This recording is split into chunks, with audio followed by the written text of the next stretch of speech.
So check this out. Something absolutely wild just happened in Doha that's gonna change how we think about tennis forever. Eala, ranked way down past the top 100, just turned the Khalifa International Stadium into her personal kingdom for what should have been a routine first-round match against Czech player Teresa Valentova. We're talking about a complete venue takeover, not one empty seat anywhere.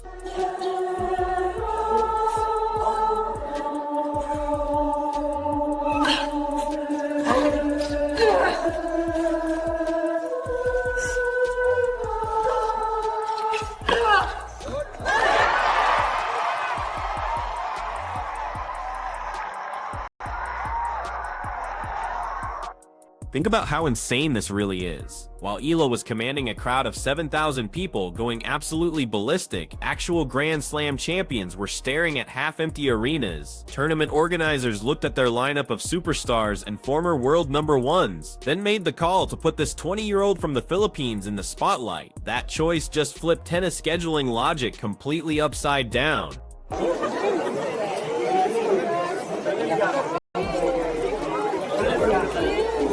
The ticket frenzy was pure madness. Within minutes of release, everything was gone. People started reselling what should have been a quiet Tuesday match at premium prices. Security needed reinforcements because the mob outside where players enter was getting wild. In a sport where early rounds typically mean polite clapping and people scrolling their phones, this felt like stepping into an alternate reality.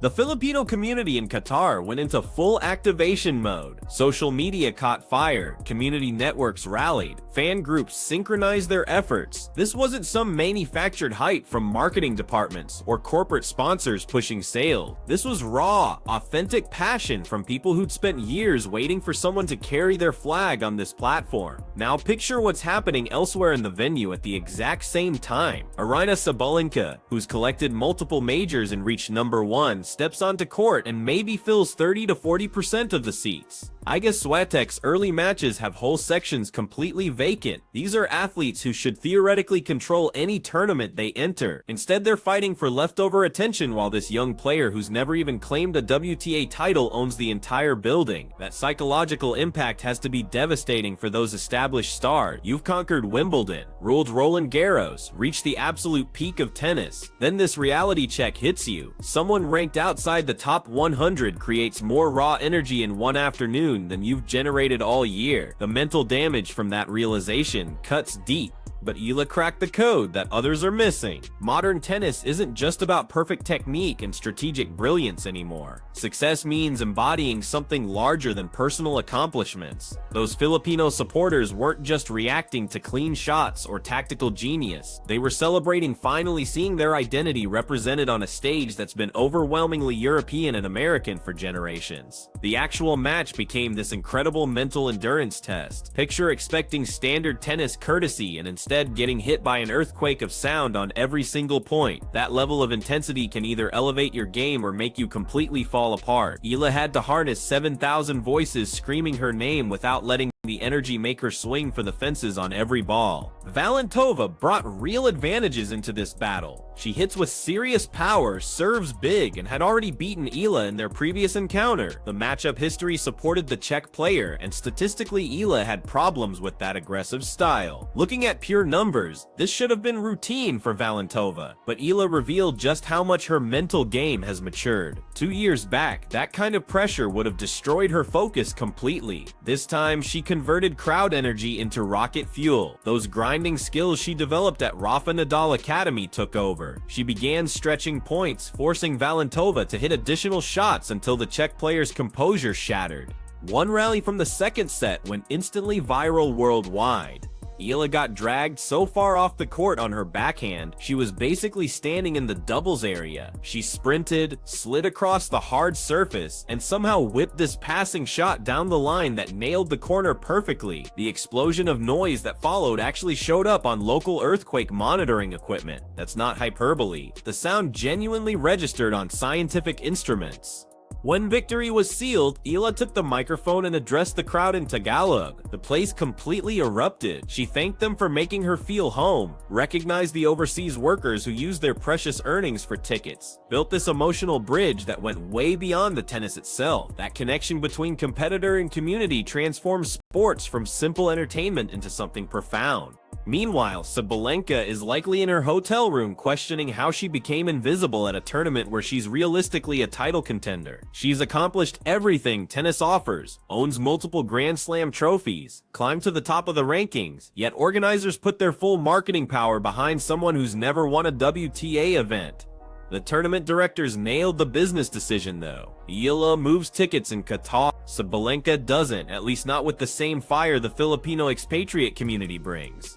Other groups either don't show up with that intensity or simply aren't present in sufficient numbers to generate that atmosphere. This reveals a huge gap in WTA athlete marketing strategy. The tour has always used rankings and Grand Slam totals to decide promotional priorities, but those traditional measurements completely ignore cultural resonance and demographic loyalty in Qatar. Eala might rank below Sabalenka, but from a pure revenue perspective, she's exponentially more valuable. Tournament directors worldwide are analyzing these results and discovering their scheduling approach has been completely wrong. They've been automatically placing top seeds in prime time, assuming that maximizes attendance. But what if the athlete with the most devoted following should get those slots regardless of ranking position? This also shows the enormous untapped opportunity in Southeast Asian markets.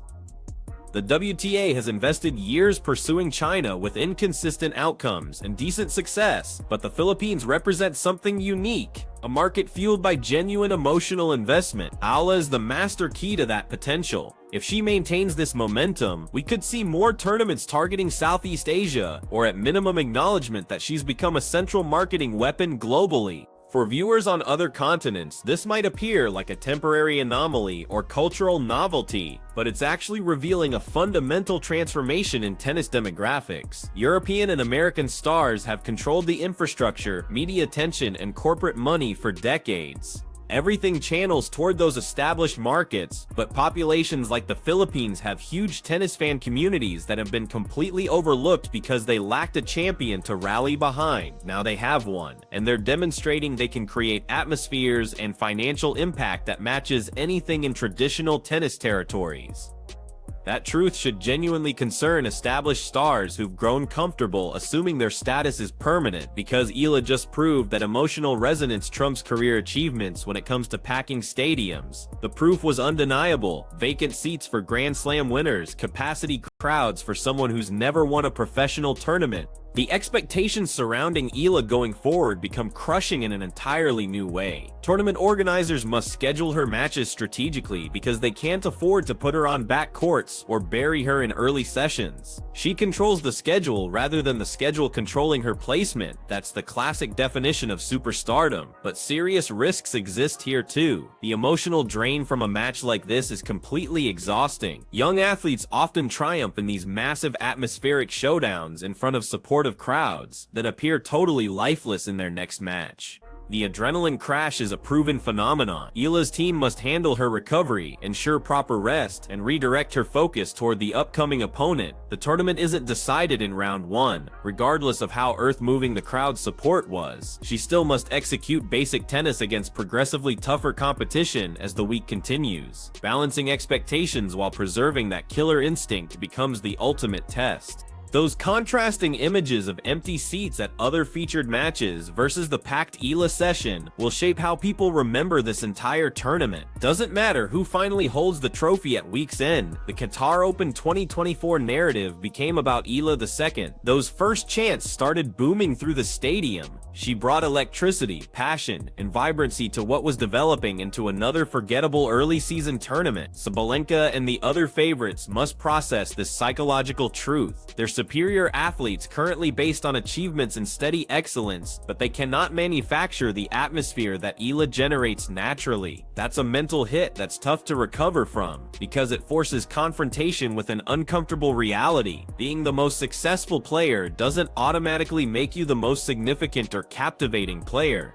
Achievement and relevance aren't always identical. The Filipino supporters demonstrated something that tennis leadership urgently needs to grasp. Passionate, intensely committed fan communities are what keeps professional sports vibrant and sustainable. You can feature the most technically brilliant players in history, but if nobody cares enough to attend and generate excitement, the sport gradually fades. Eala possesses something that cannot be trained or improved through superior coaching. She commands a built-in worldwide following that accompanies her everywhere, because Filipino communities exist in practically every major city globally. That's a competitive edge that has zero connection to shot making or strategic preparation. It's cultural and demographic, and it's forcing players like Sabalenka, who've dominated through pure tennis mastery, to understand that contemporary stardom demands more than just winning matches. You must represent something that connects with people on a fundamental level. So Eala just filled an entire stadium for a first-round match, while Grand Slam champions performed for scattered crowds.